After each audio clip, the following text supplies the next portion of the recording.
또 이튿날 요한이 자기 제자 중 두 사람과 함께 섰다가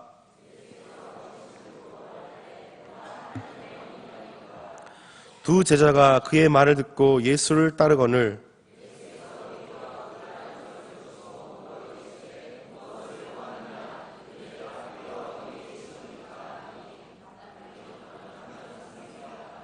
예수께서 이르시되 와서 보라. 그러므로 그들이 가서 계신 때를 보고 그날 함께 거하니 때가 10시쯤 되었더라.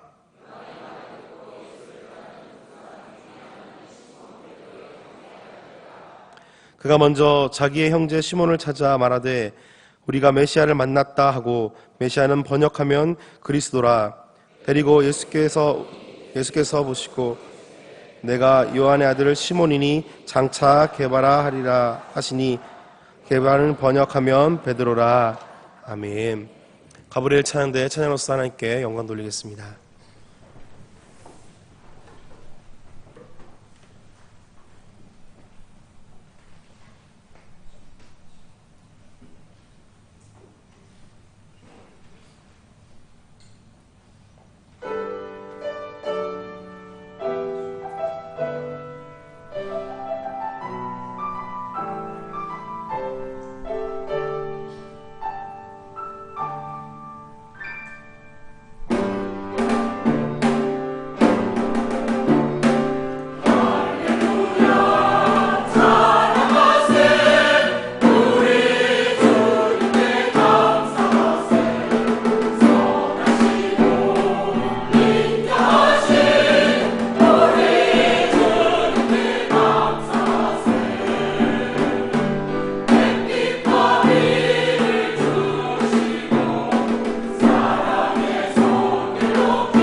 이전에 우리를 부르시는 예수님이라는 제목으로 목사님께서 말씀 전하실 때 큰 은혜 받으시는 시간 되시기 바랍니다.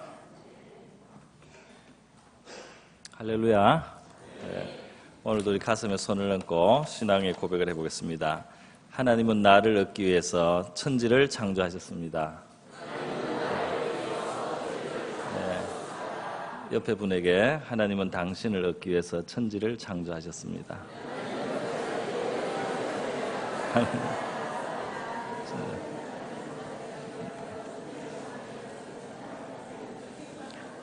네. 우리 인생에 있어서 참 만남이라고 하는 것은 대단히 중요한 것이죠. 많은 만남이 있는데 정말 좋은 만남을 통해서 우리는 인생의 어려웠던 자리에서 벗어나기도 하고 또 큰 도움을 받기도 합니다. 많은 좋은 만남이 있지만 그 중에 가장 좋은 만남은 예수 그리스도와의 만남인 줄 믿습니다. 그는 사람의 참 생명이라 1장 4절에 그렇게 기록하고 있습니다. 인류를 창조하실 때부터 하나님은 사람의 생명으로 그리스도를 먼저 그리스도가 계셨고 그리고 우리 사람이 있게 된 것입니다. 우리 많은 함께 해주면 우리에게 기쁨을 주고 도움이 되는 많은 반려가 있습니다. 결혼의 배필도 있고 요즘은 애완동물도 반려견이라고 하고 많은 반려가 있는데 우리 사람의 최고의 최대의 그리고 완전하신 반려가 바로 그리스도이신 것입니다. 인간은 그가 아니면 채워지지 않는 존재로 지음을 받았습니다. 그리스도와의 연합은 사람을 완전하게 하나님의 형상으로 완성되도록 그렇게 하도록 우리 하나님이 그렇게 사람을 처음부터 지으신 것입니다. 여러분, 우리는 어떻게 이 그리스도 앞에 나오게 됩니까? 또 더 쉽게 말해서 우리는 어떻게 교회로 나오게 되었습니까? 보통 우리가 보면은 사람들을 통해서 우리를 사랑해주고 우리에게 관심을 가진 친구라든지 부모님이라든지 형제라든지 또는 어떤 전도자들에 의해서 그 인도를 받고 우리가 교회로 또는 하나님 앞으로 발걸음을 하게 됩니다. 어떤 사람은 물론 간혹 마음이 저절로 동해서 스스로 자기 발로 교회를 나오는 분도 있습니다.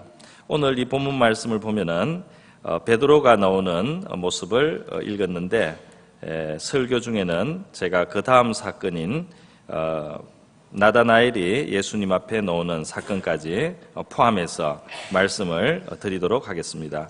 이 베드로와 나다나엘 두 사람이 예수님 앞에 나오는 그 사건을 기록한 이 본문을 통해서 우리는 예수님을 만난다는 것, 그리스도를 만난다는 것이 어떤 것인지 그 사건 속에 들어있는 진실과 진리를 살펴보려고 하는 것입니다. 먼저 베드로를 만나시는 예수님의 모습을 통해서 한번 살펴보겠습니다.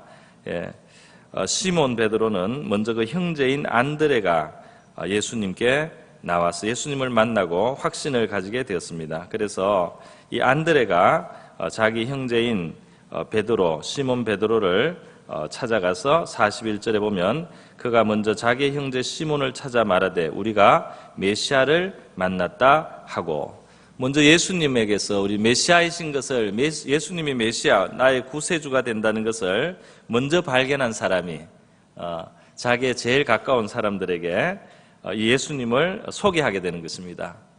예수님에 대한 확신을 가진 사람은 말하지 않을 수가 없습니다.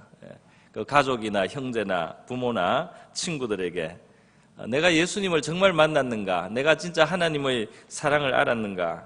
내가 이 복음의 진리를 정말 알았는가? 그 나타나는 제일 뚜렷한 증거 중에 하나가 바로 이것을 말하게 된다는 겁니다. 확신이 있기 때문에 말을 합니다. 그래서 내가 메시아를 만났다. 우리가 메시아를 만났다. 이렇게 증거하게 됩니다. 오늘 안드레가 그와 같이 형제 시몬, 이제 나중에 베드로라는 이름을 받습니다. 이 시몬에게 그렇게 증거하니까 베드로가 예수께 이제 나오게 된 것입니다. 데리고 예수께로 오니 예수께서 보시고 이르시되 내가 요한의 아들 시몬이니 장차 게바라 하리라 이렇게 말씀하셨습니다. 이것은 시몬 베드로의 아버지 이름이 요한이었고 그 다음에 시몬이 현재 베드로의 현재 이름이었고 예수님께서는 장차 게바라 하리라. 이 게바란 말은 이제 당시 이스라엘 사람들이 쓰던 그 언어가 있습니다. 히브리어의 방언인 그 아람어라고 하는 언어가 있는데 그게 게바라는 말이 있습니다. 그런데 이 게바라는 말은 이 신약 성경이 기록된 그리스 말 헬라어로 하면 베드로가 됩니다. 그 뜻은 이제 반석인 것입니다. 큰 바위를 뜻하는 것입니다. 베드로가 예수님을 처음 만났을 때 예수님이 베드로가 자기에게 나오는 것을 보시고 베드로의 아버지의 이름을 말해주고 그 다음에 베드로의 이름을 말해주고 그 다음에 베드로의 미래의 이름, 주님이 주시는 이름을 베드로에게 말씀하셨다는 사실을 우리가 알 수 있습니다. 이거는 굉장히 짧고 간단한 말씀이지만 이 말씀을 성경에 기록한 것은 의미심장한 것인 줄 믿습니다. 아버지의 이름을 말하고 지금 너의 이름은 무엇이고 장차 너에게 나는 어떤 이름을 주리라. 예수님이 이렇게 말씀하심으로써 베드로의 과거에 대해서 그리고 베드로의 현재에 대해서 그리고 베드로의 미래에 대해서 예수님은 말씀하고 있다. 우리 이렇게 볼 수 있는 것입니다. 아마 이 짧은 이 표명을 통해서 예수님은 베드로야, 나는 너가 어떤 아버지 밑에서 어떤 부모님 밑에서 어떤 가정에서 어떤 가정 내력에서 너가 태어나고 너가 자라왔는지 내가 알고 있다. 시몬아, 베드로야, 나는 너의 이름을 지금 내가 알지 않냐? 너의 그 중심을, 너의 그 본질을, 네가 어떤 존재인지, 네가 어떤 사람인지, 네가 무엇을 하는지, 너가 어떤 생각을 가지고 있는지 나는 안다. 그리고 장차 개발을 하리라.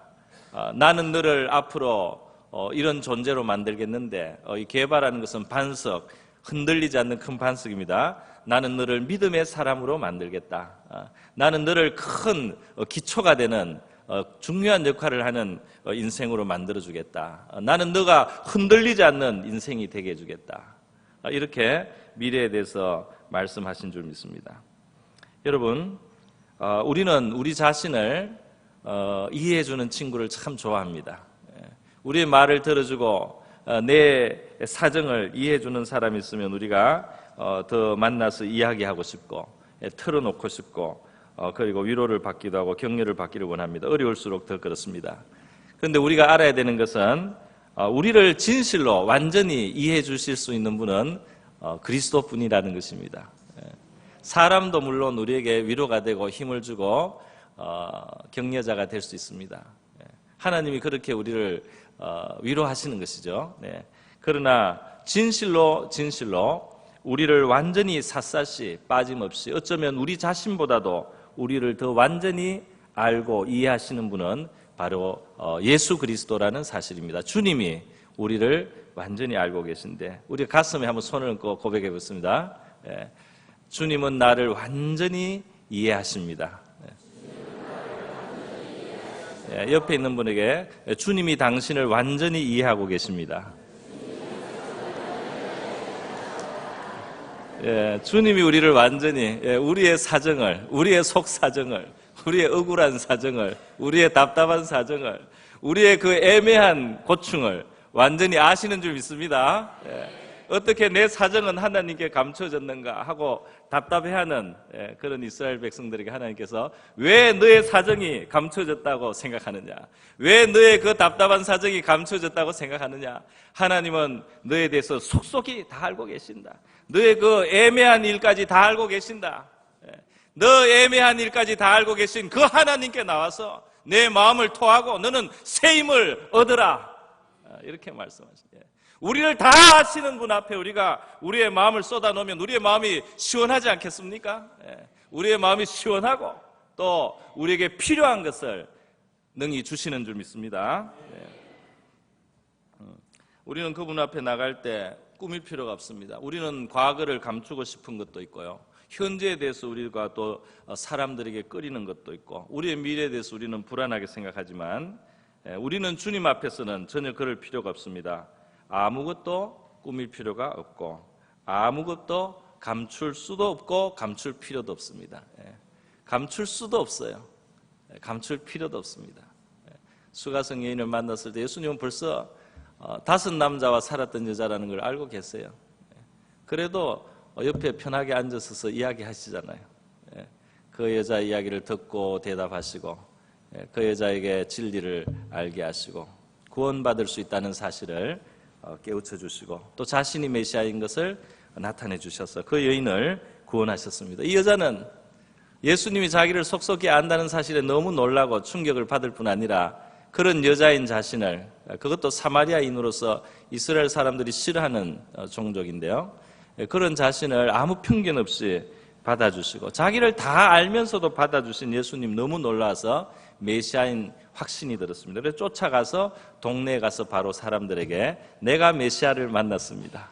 여러분도 이 메시아를 만나십시오. 나의 행한 모든 일을 나에게 말한 이분을 여러분도 만나십시오.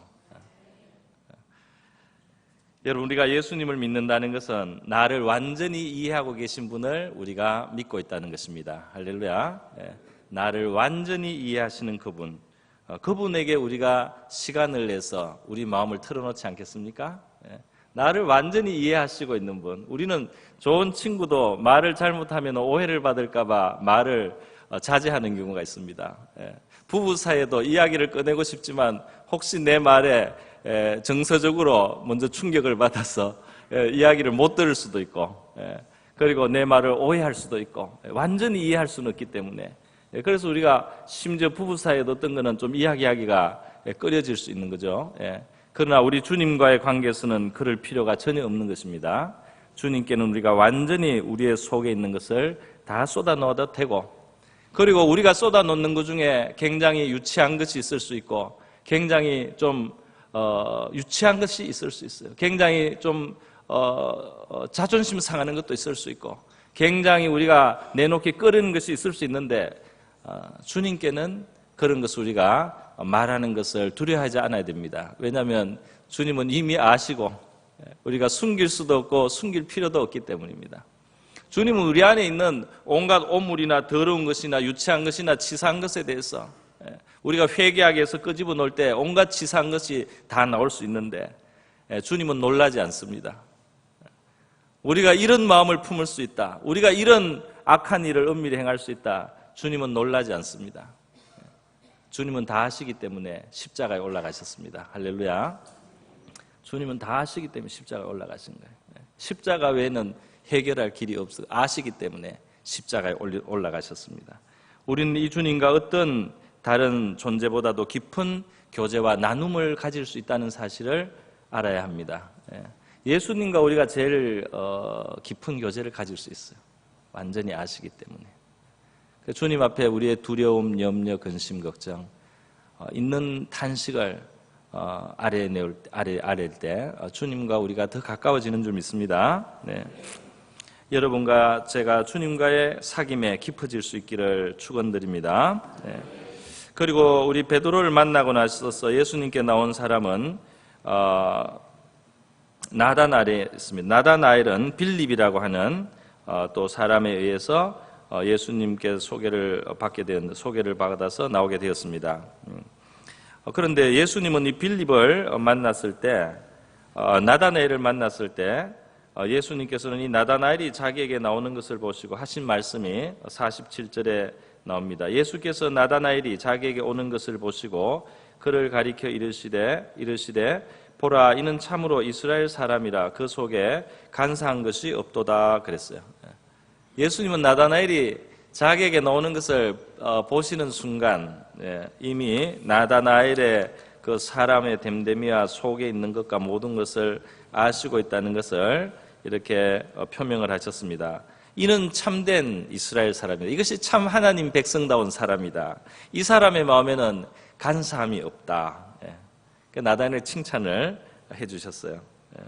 우리가 죄인이지만 우리 속에 하나님은 이와 같이 있는 어떤 작은 선과 의가 있다면 주님은 그것을 인정해 주시고 이해해 주십니다.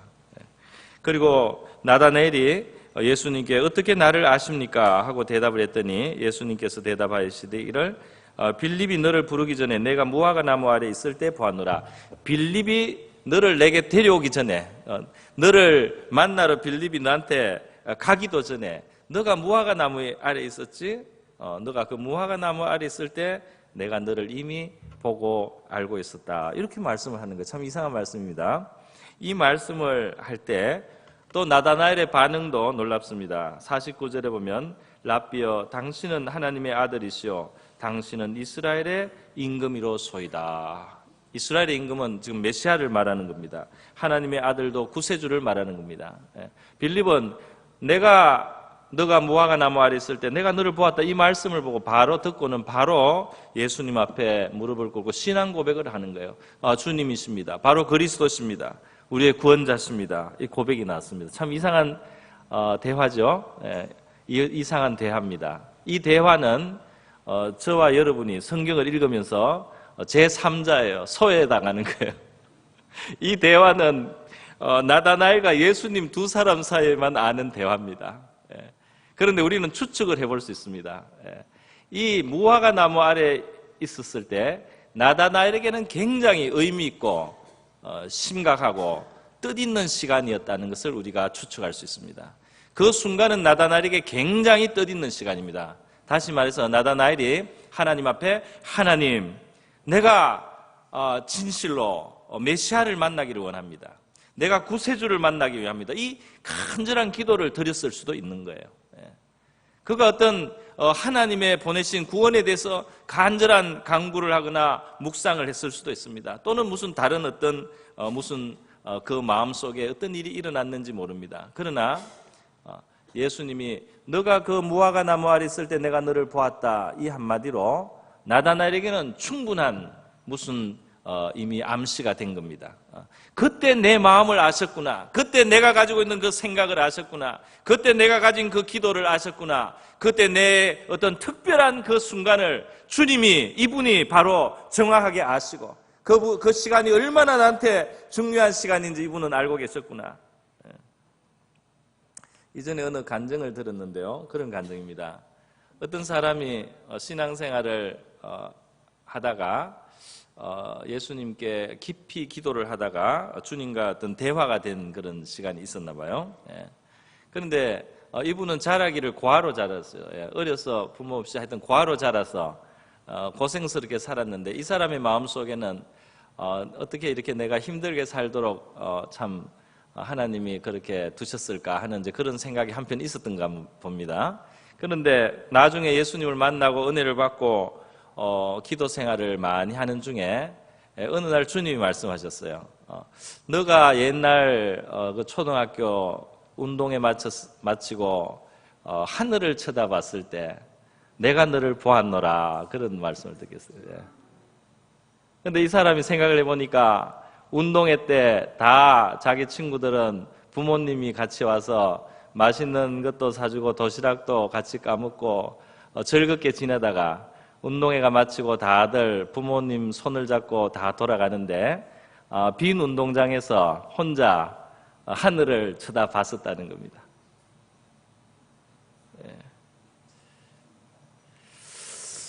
그런데 주님이 세월이 많이 지났는데 그때는 교회를 다닐 때도 아닌데 어릴 때 주님께서 네가 그때 운동장에서 빈 하늘을 쳐다볼 때 내가 너를 보았었노라. 내가 그때 너를 긍휼히 여겼었노라. 여러분 눈물 흘리고 아무도 알지 못하는 고통의 순간이 있었다면 주님이 그곳에 함께 계시고 여러분을 지켜보고 긍휼로 함께 하신 줄 믿습니다. 여러분의 그 자리에 주님이 함께 계셔서 여러분을 보시고 함께 슬퍼해 주시고 여러분을 향한 사랑이 그 마음속에 있었습니다. 그래서 오늘 이 자리에 저희들이 함께 하는 줄 믿습니다. 여러분 요한복음의 말씀에 보면 예수님께서 뒤에 가서 나를 보내신 아버지께서 이끌지 아니하면 아무라도 내게 올 수 없으니 오는 그를 내가 마지막 날에 다시 살리리라. 나에게 이 나오는 것은 하나님의 은혜로 아버지가 이끌어서 오시는 것이며 내게 나오는 자는 내가 마지막 날에 부활로 다 생명의 부활로 내가 살려내겠다. 영생을 주겠다고 말씀합니다. 우리가 이 교회 한번 나오는 것이 이게 쉬운 일이 아닌 것 같아요. 내가 그냥 덜렁덜렁 나오는 것 같아도 우리가 전도를 해보고 한 사람 교회에 데려오려고 해보면 이 발걸음이 보통 발걸음이 아니라는 걸 알 수 있습니다. 네. 예수님 믿는다는 것도 기적이라는 걸 알 수 있습니다. 네. 또 예수님께서 요한복음 15장에도 말씀합니다. 너희가 나를 택한 것이 아니요 내가 너희를 택하여 세웠나니 이는 너희로 가서 과실을 맺게 하고 또 너희 과실이 항상 있게 하여 내 이름으로 아버지께 무엇을 구하든지 다 받게 하려 함이라. 너희가 나를 택한 것이 아니요 내가 너희를 택하여 세웠노라. 할렐루야. 오늘 우리가 주님 앞에 나올 수 있는 것은 주님이 우리를 택하시고 아버지께서 우리를 이끌어 주셨기 때문이라는 것입니다. 여러분, 주님은 우리에게 단순히 무엇인가를 가르쳐 주시기 위해서 우리를 부르신 것은 아닙니다. 우리 주님은 물론 우리에게 많은 진리와 도리를 가르쳐 주십니다. 이 당시에 제자들은 지금 예수님께 나왔던 예수님께 나왔던 빌립이나 또 무슨 안드레나 이런 또 나다나엘이나 베드로나 이런 사람들이 당시 예수님을 불렀던 이름은 랍비예요. 랍비. 랍비라는 말은 유대교에서 선생님을 말하는 거죠. 그 종교 선생님이라고 이렇게 불렀습니다. 그런데 여러분, 예수님은 우리에게 단순히 이렇게 하라는 것만 가르쳐 주시기 위한 그런 선생님으로 오신 것이 아니고 오늘 나다나엘에게 예수님께서 하신 말씀이 있습니다. 진실로 진실로 너희에게 이르노니 하늘이 열리고 하나님의 사자들이 인자 위에, 바로 예수님 위에 오르락 내리락 하는 것을 보리라. 이 말은 뭐냐 하면 하늘과 땅 사이에 사닥다리가 있는 꿈을 옛날에 야곱이라고 하는 사람이 꿈을 꿨습니다. 야곱이 꿈을 꾸는데 하늘과 땅을 이어주는 사닥다리가 있었어요. 그리고 그 사닥다리 위로 천사들이, 하나님의 사자들이 오르락 내리락 해서 하늘과 땅 사이를 오가는 것을 보았습니다. 그런데 예수님께서 바로 그 일을 지금 암시하고 인용하면서 51절에서 나다나엘에게 말씀했어요. 나다나엘이 예수님이 구세주인 것을 알고 그렇게 신앙 고백을 했을 때, 나는 너가 무화과 나무 아래 있을 때, 다시 말해서 너의 그 모든 중요한 순간들을 나는 알고 있을 뿐 아니라 나는 땅에 있는 너희를 저 하늘과 이어주는 사닥다리가 된다. 인자라는 말이 지금 이 사닥다리를 대신해서 이게 들어와 있습니다. 너희들은 장차 내가 하늘과 땅을 잇는, 땅에 있는 너희가 하늘로 가게 하고, 땅에 있는 너희가 하나님 아버지를 만나게 하고, 땅에 있는 너희가 하늘의 영원한 집에 이르게 하고, 그 본향에 이르게 하고, 땅에 있는 너희가 하늘의 도움을 받고 하나님으로부터 기도의 응답을 받고 하늘로부터 보호와 인도하심을 받는 그러한 삶을 살 수 있도록 하늘과 땅을 이어주는 존재가 나라는 것을 알게 될 것이다. 할렐루야.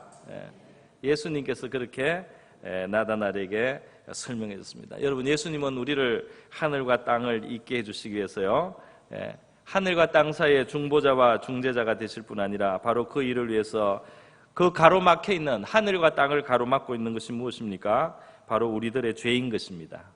우리 가운데 있는 죄의 부패한 속성들인 것입니다. 그 담을 허시기 위해서 예수님은 피를 흘려주셨습니다. 그리고 죽어있는 우리를 살리시기 위해서 자신의 살을 찢어주신 것입니다.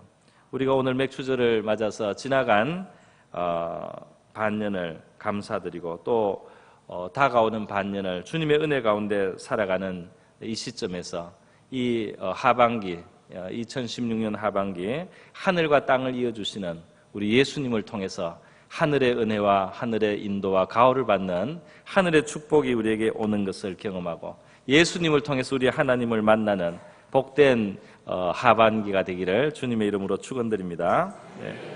예수님께서 우리를 속속이 하신다는 사실도 놀랍지만 우리는 갈수록 이 주님을 통해서 하늘의 것을 경험하게 되는 것입니다.